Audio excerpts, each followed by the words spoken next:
Use करते हैं। Generally हम लोग अपनी डिज़ाइनिंग के लिए, एक डॉक्यूमेंटेशन के लिए और एक डेटाबेस बनाने के लिए हम लोग इसको यूज़ करते हैं। ठीक, तो जैसा कि लिखा हुआ है इसमें कि CAD is used to increase the productivity of designer. Productivity कहने का मतलब ये है कि वो चीज़ों को यूजिंग सॉफ्टवेयर, और जो ऑटो कैड होता है, फिर आपका स्टैट प्रो आ जाता है, जितने भी सॉफ्टवेयर होते हैं जो आजकल लेटेस्ट डिज़ाइनिंग से मतलब डिज़ाइनिंग के लिए यूज़ करते हैं, तो उनका बेसिकली ये काम रहता है कि उससे आप अपनी प्रोडक्टिविटी बढ़ा सकें। अब क्योंकि वो पुरानी, जो पहले क्या होता था कि हम लोग कोई भी डिज़ाइनिंग करते थे तो हम लोग शीट्स पे करते थे, ठीक है? हमारे पास बड़ी-बड़ी शीट्स होती थी जिस पे हम लोग डिज़ाइनिंग करते थे। लेकिन अब क्या हो चुका है, अब हमारे पास तरह-तरह के सॉफ्टवेयर्स आ गए हैं डिफरेंट वर्क्स के लिए, ठीक? अगर आपको प्लानिंग करनी है या कहीं पे आपको फाउंडेशन की डिज़ाइन करनी है या आपको कोई स्ट्रक्चर की डिज़ाइन करनी है, तो उसके लिए हम लोग क्या करते हैं कि अब हम लोग एक सॉफ्टवेयर का यूज़ करते हैं, जैसे कि कंप्यूटर एडेड डिज़ाइन यानी कि कैड। ठीक, ऑटो कैड जनरली सॉफ्टवेयर होता है। ऑनलाइन क्लासेस होंगी तो आपको सिस्टम पे भी ये बताया जाएगा कि कैसे आप डिज़ाइनिंग करते हैं। इस जो कोर्स है, इस जो सब्जेक्ट है, इसमें जनरली आप कैड की जितने भी थ्योरी है, क्या-क्या चीज़ें आपको यूज़ करनी है, कैसे आपको यूज़ करनी है, वो सारी चीज़ें ये पढ़ेंगे। तो जैसे कि हम बता रहे थे कि कैड का जो हम लोग यूज़ करते हैं वो अपनी डिज़ाइनिंग पर्पस के लिए यूज़ करते हैं।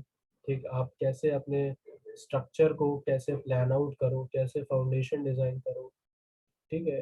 वो क्या होता है कि पहले क्या होता था कि जितनी भी जो डिज़ाइनिंग होती थी वो जनरली आप पेन और पेंसिल का यूज़ करते थे, सॉफ्टवेयर जितना मतलब कहा जाए इतने चलन में नहीं थे।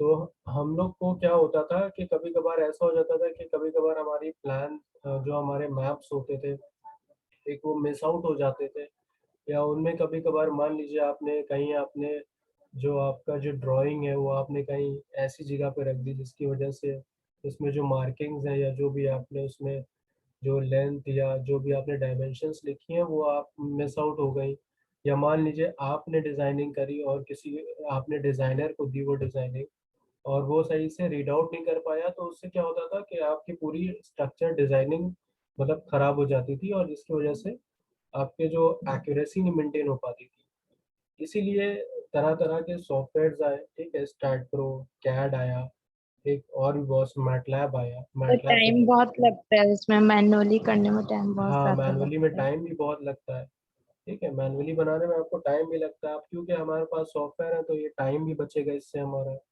प्लस हमारी जो एरर्स हैं, वो भी मिनिमम आएँगे, तो इसलिए हम लोग कैड का यूज़ करते हैं। तो जैसे कि डेफ़िनेशन है कैड की कि क्या होता है, कैड किस लिए यूज़ करते हैं, आप देख सकते हैं। CAD is used to increase the productivity. CAD is used to increase the productivity of the designer, improve the quality of design, ठीक है? कैसे आप अच्छी डिज़ाइनिंग कर पाएँ और improve communication through documentation and to create a database for manufacturing. ठीक है? आप एक पर्टिकुलर आपके सिस्टम में सारी चीज़ें हों, ठीक? आपको कोई भी चीज़ मतलब मैनुअली ना करनी पड़ के आप सॉफ्टवेयर का यूज़ करें। तो designs made through CAD software are helpful in protecting products and invention when used in patent application. ठीक है? पेटेंट क्या होता है कि अगर आप कोई भी चीज़ अपनी खोज करते हो या फाउंड करते हो या किसी भी चीज़, तो आप उसका पेटेंट फाइल करते हो। पेटेंट मतलब क्या होता है? जैसे कि आपने कोई रिसर्च वर्क सर किया, वो पेटेंट कोई भी सर रिसर्च थ्योरी होती है जिसको अपने हाँ, नाम कराया जाता है। जैसे आपने कोई रिसर्च किया, ठीक? उस रिसर्च पे क्या होता है कि अगर आपकी रिसर्च बहुत ही ऑथेंटिक है, तो आप उसका पेटेंट फाइल करते हो। पेटेंट मतलब कि ये आपका काम है और इसको आप कोई कॉपीराइट आपको मिल जाता है उसका, ठीक? और ये कोई और कॉपी नहीं कर सकता है, तो इसलिए पेटेंट फाइल किया जाता है। जैसे कि हम लोग बात कर रहे थे, CAD systems offers the engineer powerful editing features that reduce the design time, ठीक है? देखो इसमें लिखा भी हुआ है कि कैड जो होता है वो एक हमारे पास एक powerful editing features that reduce the design time by avoiding the entire manual redrawing. ठीक, अगर हमारे पास मान लीजिए एरर्स होते हैं, तो अगर हम हाथ से बना रहे हैं तो उसको आपको रब करना पड़ेगा। अब कैड में क्या होता है, हमारे पास एक पावरफुल एडिटिंग टूल्स होते हैं, तो उसकी वजह से आप रब कर सकते हो चीज़ें, रीड्रॉ कर सकते हो। Common editing features are performed on cells of signal and conglomerate geometric shape elements. ये सारी चीज़ें हैं। उसी तरह से कैम भी होता है और सीएई भी होता है, ठीक है। कैड कैम जैसे कि आपने नाम सुना होगा, कंप्यूटर एडेड डिजाइनिंग और कंप्यूटर एडेड मैन्युफैक्चरिंग। तो CAM generally mechanical engineers use करते हैं to plan and manage their manufacturing operations. ठीक है, आपको कैड के ऊपर ध्यान देना, ज़्यादातर जो सिविल इंजीनियर्स जितने भी होते हैं वो वो ज़्यादातर कैड का यूज़ करते हैं, ऑटो कैड डिज़ाइनिंग के लिए, और स्टैट प्रो का यूज़ करते हैं। स्टैट प्रो की हेल्प से आप लोग ने स्ट्रक्चर में पढ़ रहे होंगे बेंडिंग मूवमेंट और शेयर फोर्स, ये सारी चीज़ें आप लोग पढ़ रहे होंगे। तो क्या स्टैट प्रो की हेल्प से आप बेंडिंग मूवमेंट और शेयर फोर्स किसी भी स्ट्रक्चर पे निकाल सकते हो। ठीक है, उसमें कुछ करना नहीं होता, आपने अपना जो भी स्ट्रक्चर है उसको आपने उसमें बनाया और कितना उसके ऊपर फोर्स आ रहा है, ठीक, वो आपने उसके ऊपर लोड, यानी कि कितना लोड आ रहा है उसके ऊपर, वो आपने उसके अंदर वैल्यूज पुट कर दी, और वो कंप्यूटर सॉफ्टवेयर अपने कैलकुलेशन के हिसाब से आपको इतना बता देगा कि हाँ इसके ऊपर इतना शेयर फोर्स आ रहा है, इतना बेंडिंग मोमेंट आ रहा है। तो ये सारी चीज़ें होती हैं स्टैट प्रो में। उसी तरह सीएई होता है, कंप्यूटर एडेड इंजीनियरिंग होता है, ठीक है, सीएई। तो is a technology concern with the use of computer system to analyse CAD geometry, ठीक है, क्या क्या ज्योमेट्री होती है, and the designer to stimulate and study how the product will behave, कैसे आपका प्रोडक्ट फ्यूचर में बिहेव करेगा जब वो फील्ड पे जाएगा, ये सारी चीज़ें। तो ये देखो, ये एक सिस्टम होता है, डेटाबेस में क्या क्या चीज़ें आप इससे कर सकते हो। सबसे पहले तो मैनेजमेंट होता है, एक ऑपरेशंस होता है, मेंटेनेंस होता है, एक कस्टमर सपोर्ट, मार्केटिंग के लिए भी आप सॉफ्टवेयर का यूज़ कर सकते हो, परचेजिंग, सब कॉन्ट्रैक्टिंग, सारी चीज़ें थ्योरेटिकल चीज़ें हैं, ये एक डायग्राम के फॉर्म में इन्होंने बताया है कि स्ट्रक्चर एनालिसिस भी हो सकती है, ठीक, और सिमुलेशन भी हो सकता है। उससे सिमुलेशन जनरली आप मैटलैब से करते हो। आप लोगों ने सुना होगा एक सॉफ्टवेयर आता है मैटलैब, सभी को पता है इस मैटलैब के बारे में। आजकल रिसर्च वर्क में मैटलैब का बहुत यूज़ किया जाता है। जितनी भी हमारी रिसर्च वर्क्स होती है उसमें हम लोग मैटलैब का यूज़ करके अपने जितने भी मॉडल्स होते हैं उनका हम लोग कैसा वो मॉडल हमारा बिहेव करेगा, ठीक, विद टाइम, ठीक, विद टाइम और विद जो भी चीज़ें होती हैं कैसे हमारा मॉडल बिहेव करेगा, उसके लिए हम लोग मैटलैब का यूज़ करते हैं। अब देखो एडवांटेजेस क्या होते हैं, ये देखो एडवांटेजेस क्या क्या चीज़ें होती हैं, कि क्या क्या एडवांटेजेस और डिसएडवांटेजेस कैट की होती हैं। तो एडवांटेजेस तो सबसे पहले आप सभी को पता है कि टाइम बचता है, ठीक, when you are using a computer aided design software it will save your time and you can make better and more efficient designs in shorter time duration।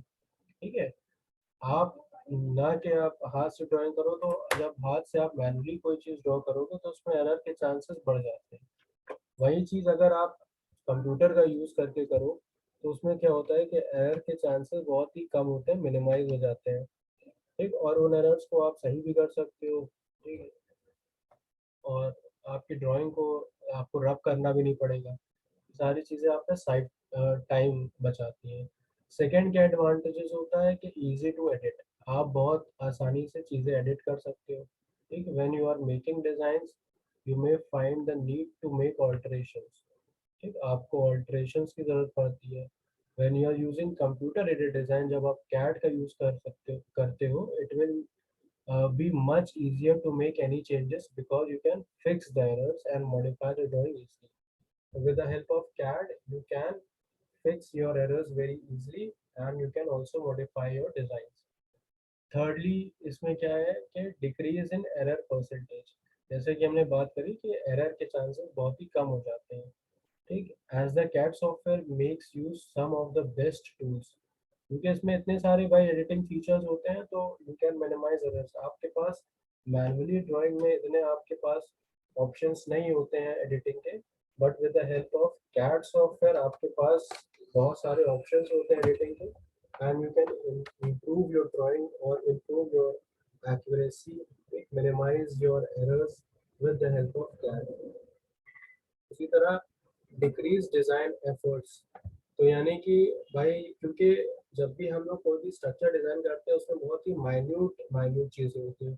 For example अगर आपको कॉलम डिज़ाइन करना है, ठीक, column design में बहुत सारी चीज़ें होती हैं, उसके ऊपर जो स्ट्रट्स होते हैं, स्ट्रट का डिज़ाइनिंग करनी है, आपको स्लैब की डिज़ाइनिंग करनी है, स्लैब के साथ आपको बीम की डिज़ाइनिंग करनी है, एक बीम में कितना लोड आ रहा है, कहाँ पे कितना लोड आ रहा है, ठीक, ये सारी चीज़ें आपको डिज़ाइनिंग में ध्यान देनी होती हैं।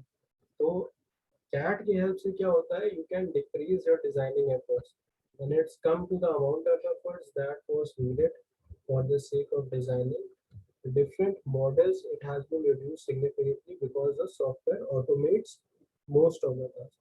क्या होता है कि इसमें बहुत सारे टास्क ऑटोमेटिकली हो जाते हैं, जैसे कि मैंने स्टार्टिंग में आपको बताया कि आप सिर्फ लोड की वैल्यू पुट करोगे और वो आपको बेंडिंग मोमेंट और शेयर फोर्स आपको बता देगा किस कॉलम पे या किस बीम पे कितना शेयर फोर्स आ रहा है। सिर्फ वैल्यूज नहीं बताते बल्कि वो पूरा आपको डायग्राम भी बना के दे देता है, ठीक है, कि यानी कि अगर आपका जो भी बीम है उसके ऊपर किस तरह का बेंडिंग मोमेंट बनेगा, किस तरह का डायग्राम आएगा, वो बहुत ही एग्जैक्ट बना के दे देता है। फिर क्या होता है, code reuse, as the entire task is carried out with the help of computer tools, it removes the problem of duplication of labor। ठीक है, आप दोबारा दोबारा वही चीज़ यूज करके और अपने वर्क को एनहांस कर सकते हो और टाइम बचेगा तो आप अपना जो भी है एक बार में आप ज़्यादा स्ट्रक्चर की डिज़ाइनिंग या एडिटिंग कर सकते हो। कोड रीयूज हो गया। फिर क्या होता है, इजी टू शेयर होता है, ठीक, the CAD tool makes it easier to save the files and store it in a way that you can use it in time again and again and send it without any unwanted hassles. कभी कभार क्या होता है भाई, drawing की अगर manually आप draw कर रहे हो तो आप पेंसिल का यूज़ करोगे, और क्या होता है कभी कभार शेयरिंग में भाई जब 10 लोग के हाथ लगते हैं तो उसमें क्या होता है, ड्राइंग के जो जो भी ना आपने ड्राइंग में मार्किंग करी उसका मिस आउट होने के चांस होते हैं। लेकिन कैड में ऐसा नहीं होता है। कैड में क्या होता है, प्रिंटेड फॉर्म में चीज़ें निकल के आती हैं, एक प्रिंटेड फॉर्म में होती है, तो अगर आप उसको आसानी से आप शेयर भी कर सकते हो from one computer to another computer, easy to share होता है।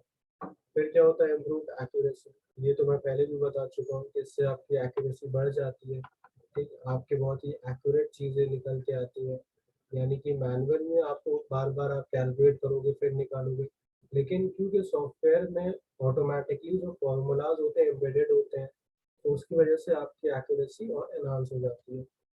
तो ये 7 पॉइंट्स थे, what are the advantages of CAD.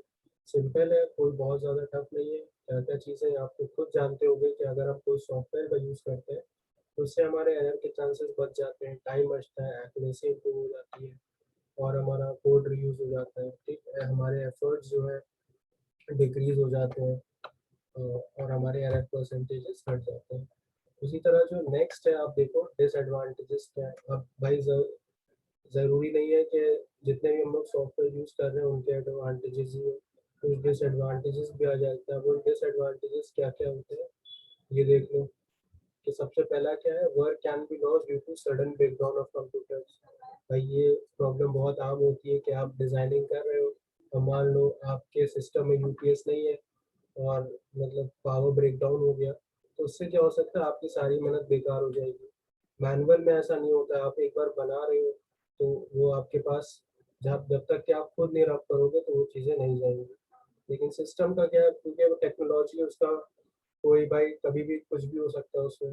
भाई कभी आपका सिस्टम करप्ट हो गया, ठीक है, या आपका सॉफ्टवेयर ही करप्ट हो गया, तो सारी चीज़ें आपकी लॉस हो सकती हैं। Work is prone to viruses, यानी कि आपके सिस्टम में कोई वायरस आ गया तो जिसकी वजह से सारी चीज़ें आपकी वायरस फाइल करप्ट हो गई तो उसकी वजह से लॉस हो सकता है। Work could be easily hack, भाई हैकिंग के चांसेस तो ज़रूर है, जहाँ पे आपके टेक्नोलॉजी की चांस आ जाते हैं वहाँ पे हैकिंग भी हो सकती है, आपका काम हो सकता है कोई इजली हैक कर ले। फोर्थ क्या है, time taking process to know how to operate और रन द सॉफ्टवेयर।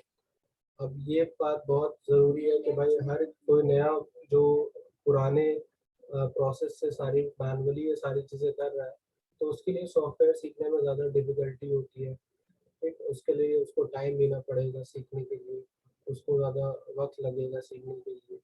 हालाँकि इसकी प्रोडक्टिविटी बहुत अच्छी होती है, एक बार आपने सीख लिया तो आप इससे बहुत सारी चीज़ें कर सकते हो और इसकी डिमांड भी काफ़ी है।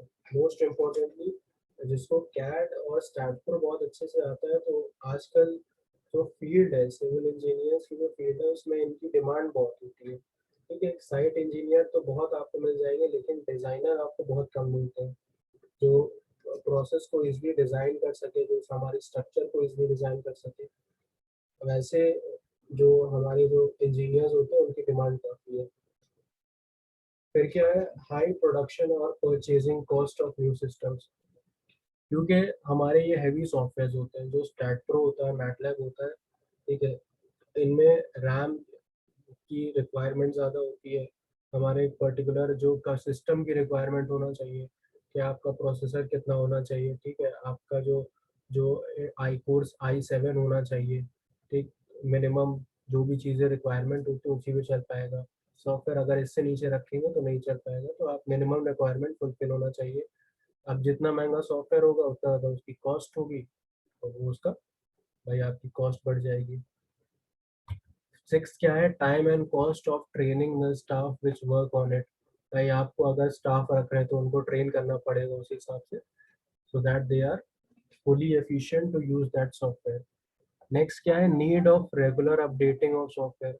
भाई सॉफ्टवेयर के अलग अलग क्या होता है कि एक टाइम के बाद सॉफ्टवेयर के अलग अलग अपडेट आते हैं। ठीक, आप देखते होंगे कि आपके फ़ोन में भी टाइमली अपडेट्स आते हैं, तो जिससे क्या होता है, उनकी क्या होती है, उनकी एफिशिएंसी बढ़ती है। ठीक, वो और ज़्यादा स्टेबल हो जाते हैं, और ज़्यादा आपको एफिशिएंट हो जाते हैं काम करने में, और ईज़िली आप उन पे काम कर सकते हो। तो उसी तरह जो कैड सॉफ्टवेयर होता है उसके ऊपर भी अपडेट्स आते हैं, इनकी हेल्प से आप ईज़िली सारी चीज़ें कर सकते हो। 8th पॉइंट क्या है, need less employment because of CAD and system.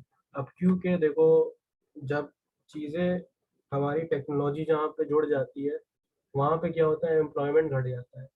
अब जैसे कि इसका बहुत अच्छा एग्ज़ाम्पल अगर मैं आपको दूँ, तो आप देखते होंगे कि जब भी आप बैंक में पहले जाते थे, तो वहाँ पे क्या होता था, अगर आपको अपनी पासबुक अपडेट करानी है, तो वहाँ पे एक आदमी अपॉइंटेड होता था, जिसकी वो हेल्प से आप लोग उस अपनी पासबुक को अपडेट कराते थे।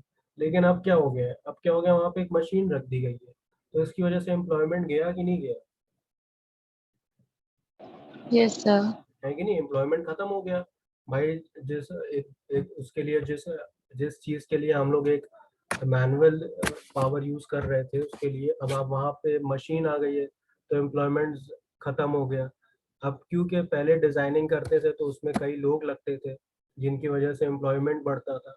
अब सारी चीज़ें जहाँ-जहाँ टेक्नोलॉजी आ रही है, भाई टेक्नोलॉजी के बहुत एडवांटेज भी हैं, बहुत डिसएडवांटेज भी हैं। इसकी वज़ह से बहुत लोगों की नौकरियाँ भी चली गई हैं। तो अच्छी बात है कि लोग अपडेट हो रहे हैं भाई, लोगों को सिस्टम पे काम करना आ रहा है। लेकिन अब हर कोई इससे फ़ैमिलियर नहीं होता है, बहुत से ऐसे भी लोग होते हैं जिनके पास सिस्टम नहीं होता है, या वो इतने मतलब से कंप्यूटर यूज़ करने के एफिशिएंट नहीं होते हैं। तो इससे क्या होता है, उनका एम्प्लॉयमेंट चला जाता है। भाई ये सारी चीज़ें हैं। ये सारे डिसएडवांटेजेस हो जाते हैं ऑफ अ कैड सिस्टम। इसी तरह देखो, हार्डवेयर कौन-कौन से यूज़ कर सकते हैं, कौन-कौन से यूज़ करना चाहिए, क्या-क्या मिनिमम रिक्वायरमेंट्स होना चाहिए। तो प्रोसेसर कौन-सा यूज़ करना है, तो सीपीयू यानी कि ठीक है, प्रोसेसर। तो when it comes to CPU there are 2 main specification that define the capability of CPU. ठीक, एक तो फ्रीक्वेंसी और नंबर ऑफ कोर्स। तो आप लोग ने जो फर्स्ट ईयर है वो सीएस में पढ़ा होगा कि सिस्टम रिक्वायरमेंट क्या होना चाहिए, वही सारी चीज़ें इसमें कि प्रोसेसर क्या होता है, कौन-सा होता है, ठीक? i7 होना चाहिए। देखो यहाँ पे लिखा हुआ है कि ये for current generation CPUs that is Intel core i9 और i7, ठीक है? i7 कोर का प्रोसेसर आपके पास होना चाहिए कम से कम, for using CAD very efficiently. CAD use करने के लिए आपके पास प्रोसेसर की जो रिक्वायरमेंट होनी चाहिए, वो i7 से ऊपर ही होना चाहिए, ठीक है? मिनिमम है i7। अगर इससे आपका कम है, तो आपका कैड सॉफ्टवेयर में बहुत सारी लैगिंग होगी। लैगिंग मतलब कि बहुत एफिशिएंटली आप काम नहीं कर पाओगे। वीडियो कार्ड होना चाहिए, ठीक है। वीडियो कार्ड जैसे कि ये सारे एग्जांपल्स दिए हुए हैं। For AutoCAD the video card is what handles displaying of 2D and 3D models on the screen. क्योंकि कैड के जो मॉडल्स होते हैं वो बहुत ही कभी कभार बहुत हैवी होते हैं। हैवी इन द सेंस कि मतलब उनमें बहुत ही माइन्यूट माइन्यूट चीज़ें डिस्प्ले होती हैं। तो अगर आपके पास वीडियो कार्ड अच्छा नहीं लगा होगा तो वो चल ही नहीं पाएगा। जब चल नहीं पाएगा तो फिर भाई बना डिज़ाइनिंग का मतलब ही क्या। तो वीडियो कार्ड एक अच्छी क्वालिटी का लगा होना चाहिए। तो वी रिकमेंड, यानी कि जो रिक्वायरमेंट है वो एनवीडिया क्वाड्रो कार्ड, ठीक है, आप देख सकते हो एनवीडिया क्वाड्रो कार्ड की रिक्वायरमेंट होना चाहिए, ठीक है। Mainstream GeForce can technically. और ज़्यादा डिटेल्स में तो आपको कोई सीएससी वाला बता पाएगा, लेकिन ये जो मिनिमम रिक्वायरमेंट है वो सारी चीज़ें होना चाहिए। क्वेश्चन इस तरह से आ सकता है कि what are the different hardware requirements for the use of CAD, ठीक है, यानी कि कैड पे काम करने के लिए क्या क्या आपको मिनिमम रिक्वायरमेंट्स है। तो सबसे पहला प्रोसेसर, प्रोसेसर कौन सा, i7 और ग्रेटर देन i7 होना चाहिए, ठीक। फिर वीडियो कार्ड, वीडियो कार्ड किसका होना चाहिए, एनवीडिया क्वाड्रो कार्ड होना चाहिए for displaying 2D and 3D models on screen. तो वीडियो कार्ड से क्या होता है, हमारी जो वीडियो क्वालिटी होती है वो तो सबसे पहले इम्प्रूव होती है। प्लस लैगिंग, जो लैग होता है, लैग इन द सेंस कि अगर आप कोई भी हैवी सॉफ्टवेयर खोलते हो तो देखते हो कि वो बहुत ज़्यादा टाइम लेता है खुलने में। क्यों टाइम लेता है, क्योंकि भाई उसमें एक हैवी सॉफ्टवेयर होता है, उसको ज़्यादा रैम की रिक्वायरमेंट होती है। अब उसकी रैम ही की रिक्वायरमेंट नहीं फुलफिल हो पाएगी तो वो क्या होगा, उसके अंदर लैगिंग हो जाती है। लैगिंग इन द सेंस मतलब वो फंसेगा चलने में, वो बहुत ही अटक अटक के चलेगा सॉफ्टवेयर। तो उसके लिए आपको एक अच्छी रैम, अच्छा वीडियो कार्ड की ज़रूरत होती है। देखो इसमें क्या लिखा हुआ है, in most situations the faster the video card the better performance you will get when working with the 3D model, ठीक है। जितना अच्छा आपका वीडियो कार्ड होगा उतनी अच्छी आपकी वीडियो 3D मॉडल्स की डिस्प्ले होगी। फिर बहुत ही इंपॉर्टेंट चीज़ नेक्स्ट जो आती है वो होती है रैम। रैम सभी को पता है कि रैम बहुत ज़रूरी है, चाहे आपका कोई भी टेक्नोलॉजी हो या सिस्टम हो, चाहे आपका मोबाइल हो, रैम अच्छी होना चाहिए। अगर आपकी रैम नहीं अच्छी है तो उसमें जो उसकी मेमोरी है, यानी कि जो भी आप उस पर करेंटली आप जितने भी प्रोसेस कर रहे हो वो अच्छे से नहीं हो पाएगा। अब देखो जिन मोबाइल्स का अगर मैं एग्जांपल दूँ आपको कि जिन मोबाइल्स में कम रैम होती है तो उसमें क्या होती है, बहुत ज़्यादा ही जो ऐप्स होते हैं बहुत ही अटक-अटक के खुलते हैं, ठीक है। जो रैम बहुत इंपॉर्टेंट है, जो कितना होना चाहिए, minimum of 16 GB RAM for all system, while the exact amount of RAM you need is going to depend on the size and complexity of model, ठीक है। अगर आप बहुत ज़्यादा कॉम्प्लेक्स बना रहे हो, यानी कि आप कोई बहुत बड़ी डिज़ाइनिंग कर रहे हो, फॉर एग्जांपल आप कोई जैसे बहुत बड़ी स्ट्रक्चर की डिज़ाइनिंग कर रहे हो, ठीक, या कोई मान लीजिए आप किसी मॉल की डिज़ाइनिंग कर रहे हो, तो मॉल की डिज़ाइनिंग में क्या होता है, बहुत बड़ा आपको मॉडल बनाना पड़ता है, ठीक। अगर आप किसी हाउस की डिज़ाइनिंग कर रहे हो तो उसमें तो चल जाएगा, तो उसमें कंपोनेंट ज़्यादा नहीं होंगे। लेकिन आप किसी बड़े स्ट्रक्चर डिज़ाइनिंग करें, फॉर एग्जांपल किसी मॉल की या बहुत ही बिग बिल्डिंग्स की डिज़ाइनिंग कर रहे हो, तो उसके लिए आपको मिनिमम ऑफ 16 जीबी रैम, ठीक है, 16 जीबी रैम आपको चाहिए ही चाहिए। इससे कम होगी तो आपको सॉफ्टवेयर में लैगिंग हो जाएगी। अब रैम की बात होगी तो आपको स्टोरेज भी चाहिए होगा। स्टोरेज कैसा चाहिए कि एसएसडी कार्ड्स कितना होना चाहिए, कम से कम आपको 1 टीबी का तो चाहिए ही, ठीक है, 1 टेराबाइट आपको उसमें इंटरनल स्टोरेज होनी चाहिए। तो इसके लिए क्या होता है, देखो अब जहाँ पे सारी चीज़ें ऐड ऑन होती हैं, कॉस्ट, स्टोरेज, हार्ड ड्राइव, सारी चीज़ें होती है, रैम होती है, वीडियो कार्ड होता है, तो इसमें देखो ऑटोमेटिकली आपकी सिस्टम की कॉस्ट बढ़ जाती है, ठीक है। तो ये एक तरह से डिसएडवांटेज है। मैनुअली में आपको क्या करना है, मैनुअली में आपको बस आप क्या करते थे, एक आप चार्ट पेपर ले लेते थे, ठीक। आप A2 साइज़ का चार्ट पेपर ले लेते, आपको पेंसिल्स की रिक्वायरमेंट होती थी, ठीक। आपको जो स्केल की रिक्वायरमेंट होती थी तो उसमें इतनी आपकी कॉस्ट नहीं आती थी। लेकिन अगर आप हार्डवेयर का यूज़ कर रहे हो, डिफरेंट सॉफ्टवेयर का यूज़ कर रहे हो, तो देखो इसमें तरह तरह के प्रोसेसर और रैम की रिक्वायरमेंट बढ़ानी पड़ती है। एक मैटलैब तो जो आपका सॉफ्टवेयर होता है वो 8 GB उसकी कम से कम रैम होनी चाहिए, उससे नीचे वो चलता ही नहीं है। तो ऑटोमेटिकली क्या होता है, कॉस्ट बढ़ जाएगी। तो it is one of the disadvantages of CAD. तो ये सारी चीज़ें हैं कि टाइप्स ऑफ हार्डवेयर की क्या रिक्वायरमेंट होना चाहिए, डिसएडवांटेज क्या है। कोई बहुत ज़्यादा टफ चीज़ें नहीं है, ठीक सिंपल चीज़ें हैं। कैड होता क्या है, किस लिए यूज़ करते हैं, ये सारी चीज़ें हैं यूनिट वन। तो ये अभी मैं आपके ग्रुप पे सेंड कर दूंगा, इसको पढ़ना सारी चीज़ें। और मैं आपको पहले ही बता चुका हूँ कि आपके जो मई फर्स्ट वीक में आपके मिड सेमेस्टर्स होंगे। सभी को ये बात पता है?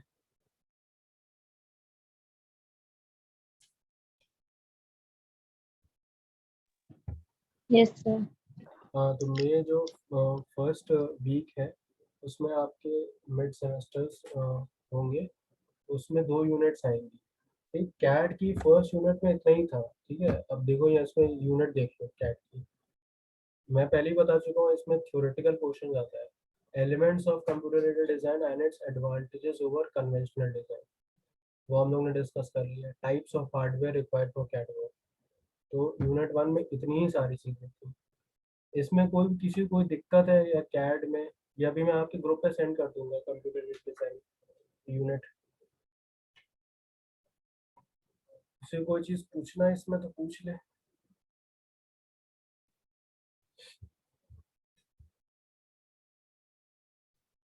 किसी को कोई डाउट है, कुछ पूछना है, किसी को भी कुछ भी। No sir. मैं आपके ग्रुप पे सेंड कर देखो, मटेरियल की कमी आप लोग को नहीं हो सकती है।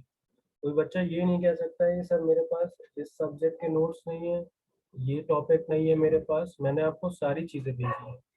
और मैं बार बार कहता हूँ, किसी को बच्चे की मिस आउट हो गया तो फिर से मुझसे मांग ले, कोई ऐसी चीज़ दिक्कत नहीं है। आप मुझसे पर्सनली भी मांग सकते हैं, मैं आपको दोबारा सेंड कर दूँगा। तो कल को ये बच्चा ना कहे कि सर मेरे पास मटेरियल नहीं है, मेरे पास ये चीज़ नहीं है। ठीक, आपको किसी बच्चे का भी ऐसे बहुत से बच्चे होते हैं इनका मतलब फ़ोन में कोई दिक्कत हो जाती है, तो चीज़ें मिस आउट हो जाती है, तो वो आप मुझसे पर्सनली मांग सकते हैं, उसकी कोई दिक्कत नहीं है। ठीक है? Okay sir. हाँ, तो आज की क्लास यहीं रखते हैं, फिर हम लोग नेक्स्ट क्लास में हम लोग मिलते हैं। सूरज कुछ कहना चाह रहे हैं आप?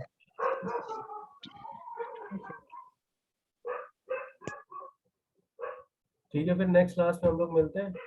ये मैं अभी आपके ग्रुप पे सेंड कर दूंगा। ओके।